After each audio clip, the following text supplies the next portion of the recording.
Hi, this is Holly with Presence Point, and there are those moments in Scripture when God asks a question. We hear it with Job, and he just asks, I think, 2 chapters of questions to get Job's attention and just leaves Job at the end of himself and speechless. But there's a question that God asks Jonah. Jonah has finally gone to Nineveh. The people of Nineveh have repented, and Jonah is displeased with that. Again, doesn't make sense, but we as shepherd leaders do some pretty crazy things in our lives. But if you go to chapter 4 of Jonah, verse 4, this is what you read. And the Lord said, "Do you do well to be angry?" That's it. 7 words. Do you do well to be angry? I wrote next to that verse, oh, I should ask myself that question about 100 times a day. Do I really do well to be angry? I have a friend who said, Holly, don't be led by your emotions. Pay attention to them.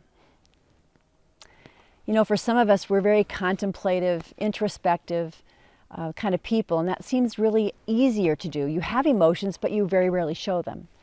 For others of us, we're really kind of out there. We are extroverted. You know what we're thinking just by opening our mouth so easily and quickly, even before we know what we're thinking, and there it is.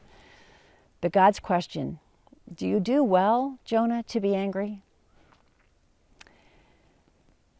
Scripture tells us, it doesn't indicate to us that Jonah answers. He just goes on to have his own little pity party of displeasure because the people of Nineveh repented and God was himself this merciful God, slow to anger, abounding in love.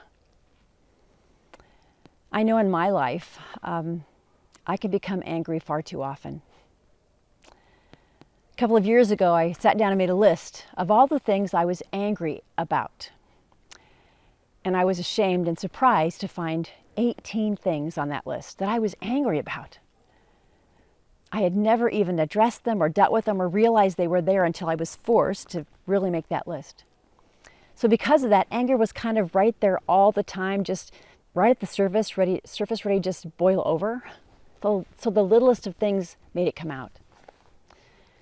So I'm going to ask you, maybe that's something in your life you're dealing with.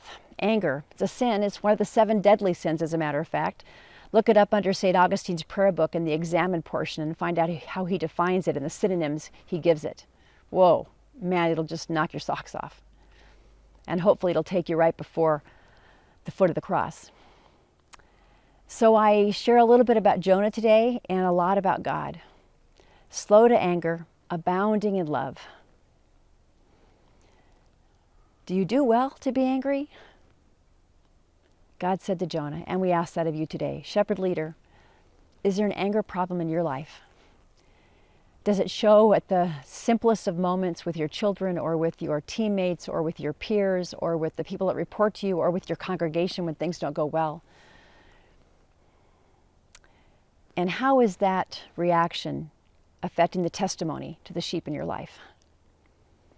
Are they wanting to follow you? Or because of the anger, are you driving them? I've been guilty of that.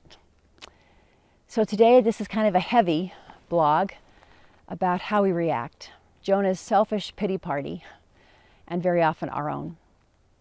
As a shepherd leader, I pray you'll take time to ask yourself the question and think about every time you respond and listen to God saying to you in that moment, do you do well to be angry?